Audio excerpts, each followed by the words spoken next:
Peut-on gouverner en étant juste? Pour Machiavel, le pouvoir ne se gagne ni par la vertu ni par la chance, mais par l'intelligence et la ruse. Dans cette vidéo, nous allons découvrir ensemble les citations les plus marquantes de Nicolas Machiavel.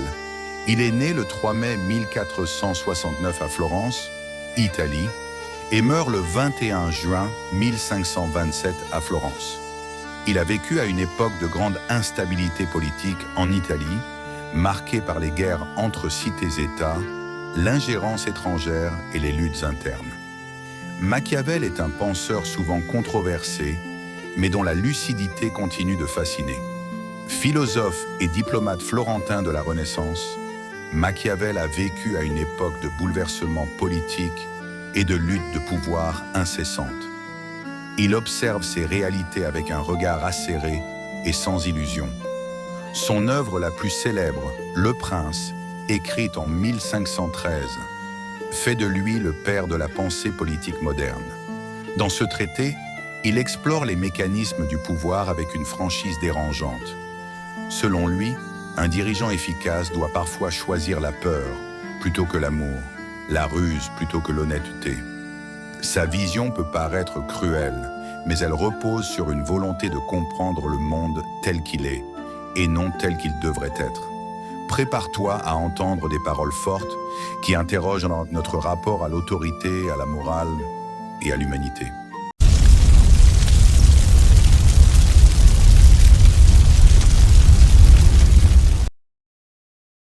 Il vaut mieux être craint qu'aimé si l'on ne peut être les deux.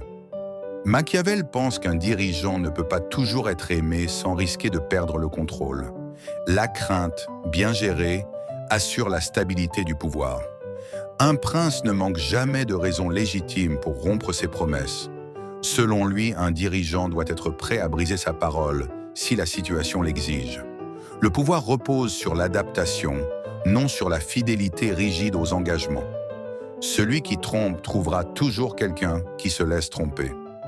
Machiavel souligne l'inefficacité de la naïveté en politique. La manipulation est une arme, et tant qu'il y aura des dupes, elle restera utile au pouvoir. La fin justifie les moyens. Cette phrase résume bien sa pensée. Pour garder ou gagner le pouvoir, tous les moyens sont justifiables si le résultat est atteint. Il faut être renard pour connaître les pièges, et lion pour effrayer les loups. Le pouvoir demande à la fois ruse et force. Un bon dirigeant sait alterner la diplomatie subtile et la puissance brutale selon les circonstances. Les hommes oublient plus facilement la mort de leur père que la perte de leur patrimoine. Machiavel montre ici le lien entre pouvoir et argent. Il estime que les dirigeants doivent comprendre la nature profondément égoïste de l'homme pour mieux gouverner. Les princes doivent apprendre à ne pas être bons. La morale individuelle n'est pas celle du pouvoir. Un prince vertueux risque de se faire écraser s'il ne sait pas user de cruauté quand c'est nécessaire. Un homme qui veut faire profession de bonté en toutes choses court à sa perte. La vertu absolue est un danger pour celui qui détient le pouvoir. Le réalisme politique exige des compromis, voire des fautes calculées. Les hommes jugent plus par les yeux que par les mains. L'apparence compte autant que les actions réelles. Le pouvoir se maintient aussi par l'image, la mise en scène, le spectacle. Là où il y a de la force, il n'est pas nécessaire de prouver le droit. Machiavel met en évidence que le pouvoir réel prime souvent sur le droit ou la légitimité morale. Celui qui détient la force impose ses règles.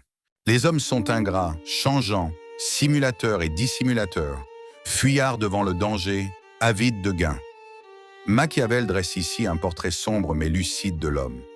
Pour lui, un bon dirigeant doit tenir compte de ses défauts au lieu de s'illusionner sur la vertu humaine.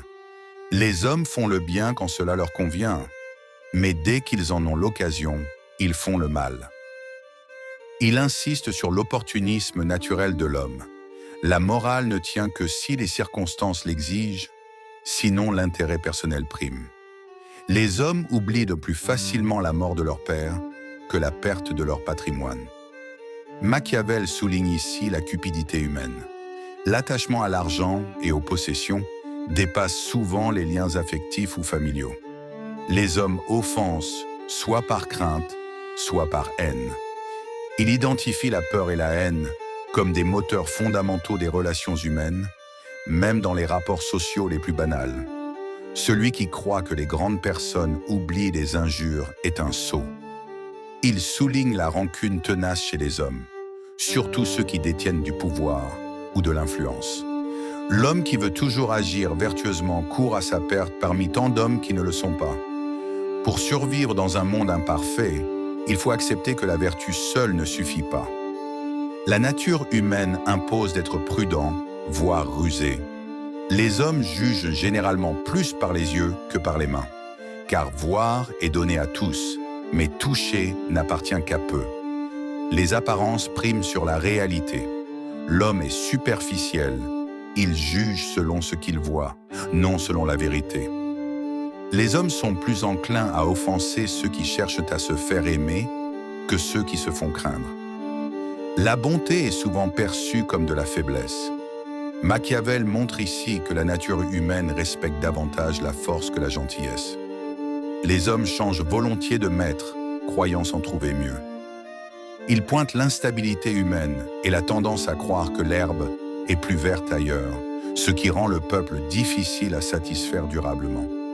Les hommes font preuve d'autant de cruauté à l'égard de ceux qu'ils aiment que de ceux qu'ils détestent.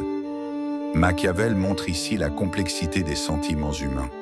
Même l'amour n'épargne pas de la violence ou de l'ingratitude. Il faut être renard pour connaître les pièges et lion pour effrayer les loups. L'un des principes fondamentaux de la stratégie machiavélienne, combiner la ruse, renard, à la force, lion. Un bon stratège doit savoir tromper et frapper au bon moment. Celui qui ne prépare pas l'avenir s'expose à être écrasé par lui. Anticiper est essentiel en politique. L'impréparation est une faiblesse stratégique fatale. Le hasard ne favorise que les esprits préparés. La fortune, la chance, ne suffit pas. Elle doit être accompagnée de préparation, d'analyse et de calcul. Les hommes, en général, jugent plus par les yeux que par les mains. Dans une stratégie politique, l'image est un outil puissant. Il faut maîtriser les apparences pour manipuler les perceptions. Un prince prudent ne doit pas tenir parole quand elle lui nuit. Dans une perspective stratégique, la fidélité à la parole donnée peut être un handicap. Il faut savoir mentir quand c'est nécessaire. Il n'est pas nécessaire qu'un prince possède toutes les vertus, mais qu'il paraisse les avoir. La stratégie repose aussi sur la dissimulation. Il faut sembler vertueux, même si on ne l'est pas. L'illusion fait partie du jeu. L'un des plus grands remèdes au désordre consiste à prévoir les choses de loin.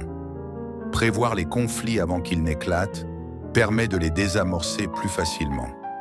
L'anticipation est une arme stratégique majeure. Il est beaucoup plus sûr d'être redouté que d'être aimé. Sur le plan stratégique, la peur est plus stable que l'amour, car elle dépend moins de l'humeur changeante des hommes. Il n'est pas possible de prendre toutes les précautions, mais il faut en prendre autant qu'on le peut. La stratégie ne garantit jamais le succès absolu, mais la prudence et la vigilance augmentent considérablement les chances de succès. Le temps emporte tout, mais un bon stratège sait en faire son allié. Savoir attendre le bon moment est une qualité stratégique essentielle. Agir trop tôt ou trop tard peut ruiner un plan. Machiavel est souvent réduit à l'image d'un penseur froid, cynique, manipulateur. Mais en réalité, il est bien plus que cela. C'est un observateur lucide de la nature humaine, un homme qui a osé regarder le monde tel qu'il est et non tel qu'on voudrait qu'il soit. Sa pensée, loin d'être dépassée, résonne encore aujourd'hui dans les coulisses du pouvoir, dans la politique contemporaine et jusque dans nos décisions personnelles.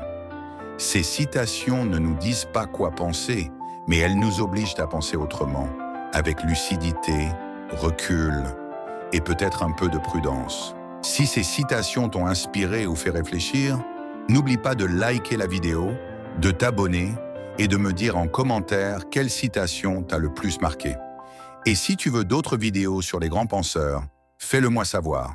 Merci pour ton écoute et à très bientôt.